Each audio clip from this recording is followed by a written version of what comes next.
A lot of people watched it, but nobody's watching day to day, all day, unless you're me and just love this stuff. Procedures are okay, but we want to know, where do you stand? And so I think the more that politicians stop trying to be politicians and be people, then that will engage voters. We reject alternative facts, so come on in here and let me educate you on the facts.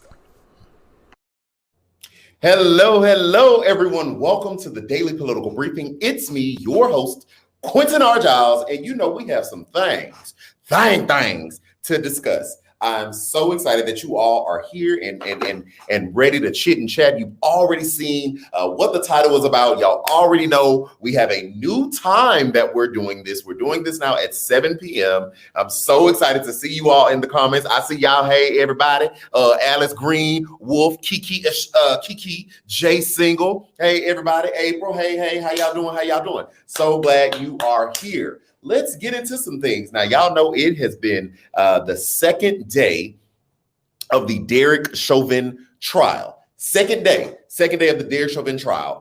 And we got to see, more witnesses. We got to see a witness from yesterday. We got to see, well, not see the underage witnesses, but we got to hear at least.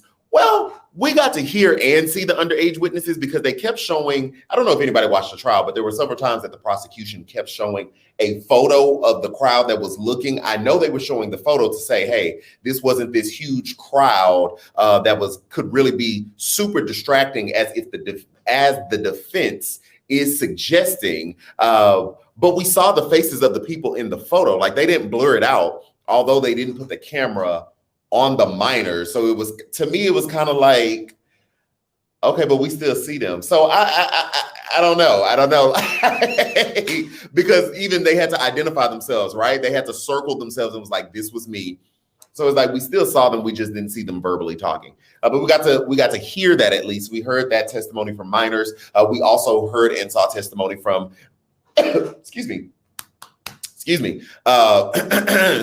one of the other witnesses who happened to be a paramedic. Rosie Love, I see you with the super comment. Thank you so much. Yes, I'm loving the new time too. Yeah, we're going to do this thing earlier. Thank you. Also, if y'all want to give super comments and super chats to let us know how you feel, please do so.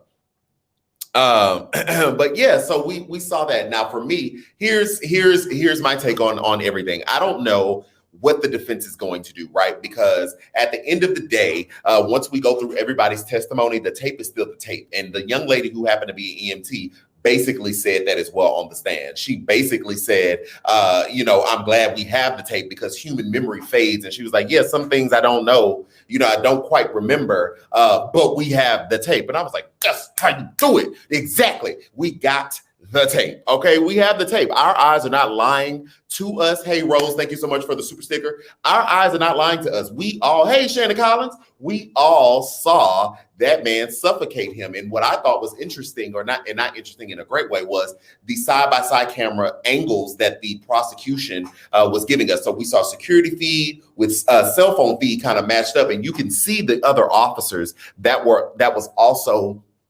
on George Floyd, like on his body. So it's clear, it is more than clear, after you have subdued this man and had this man in handcuffs, that y'all were on him. And we have to say, for the purposes of everybody is innocent until presumed guilty, you allegedly killed him.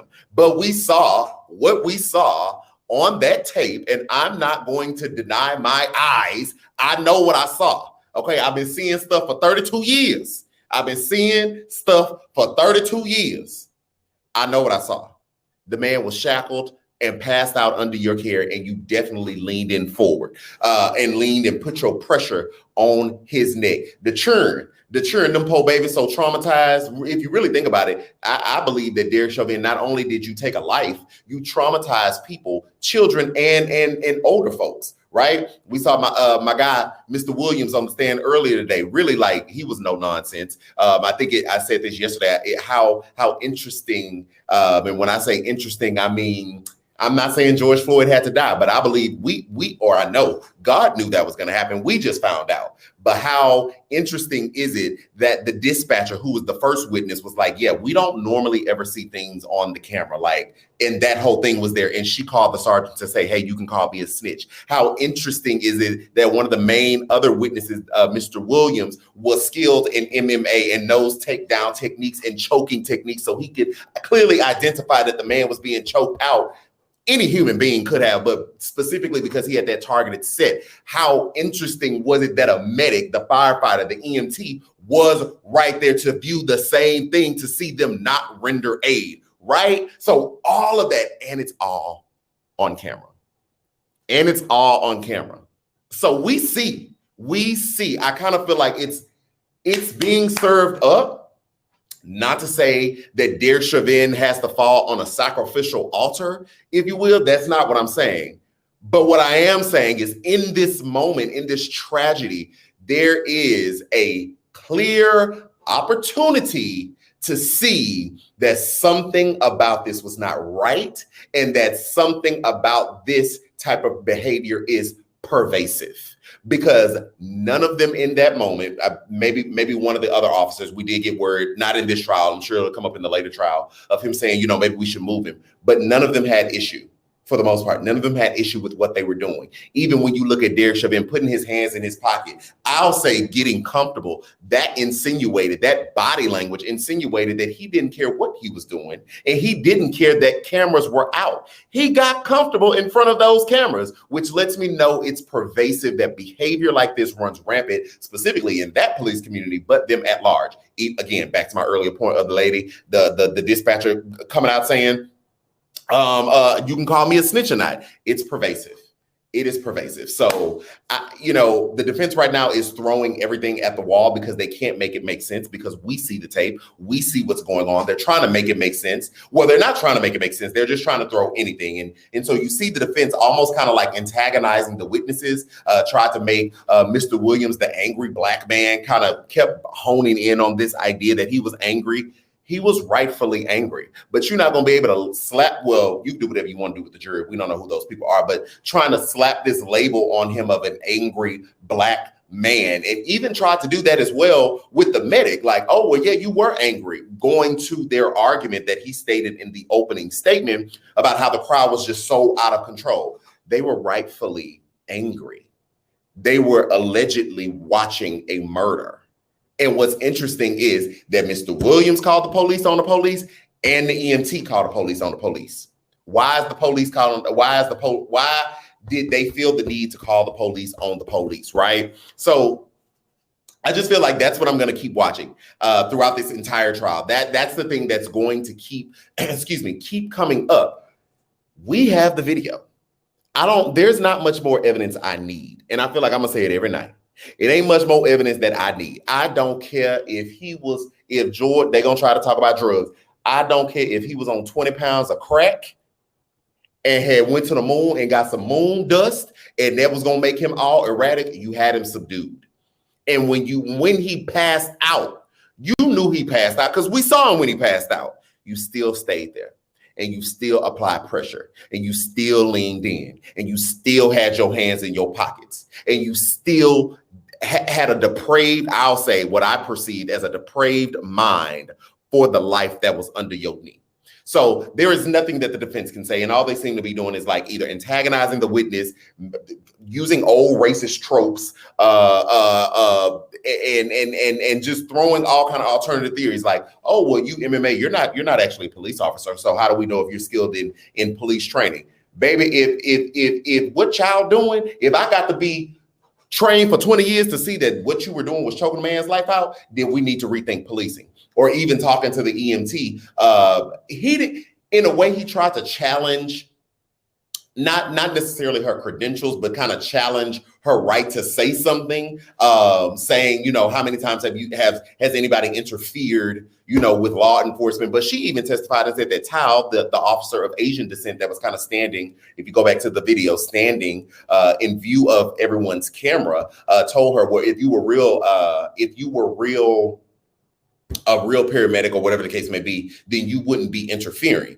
And it's like, what are you saying? Even that, right? I could give space for the argument that if I was a cop and we were taking down a suspect, right? And somebody was trying to come in, no, I would block that as well, right? Like, let's parse this thing out. I would block that as well because I don't know. You ain't showed me no identification. You ain't showed me nothing like that. So all I know is my partner is taking somebody down. It's a crowd that's riling up. So I'm going to do crowd control. Parse it out. I'll give you that. But then when you go to, if you really were, you wouldn't be interfering. You are showing me that you are arrogant. You are showing me that you think you are above the law. And you are showing me that you have or you have a depraved mind or deference to the body, to the person that's behind you. That's what they said to be. So that's where my no man Pam comes into play right there. That's what she testified to.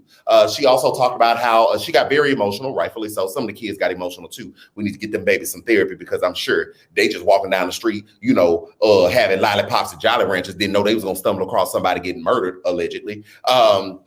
But she was on the stand and she said she was in great distress because she couldn't do anything because what her training told her to do was to go help. What her training told her to do was go intervene, check a pulse, do some compressions, resuscitate the patient. And they wouldn't allow her to do that.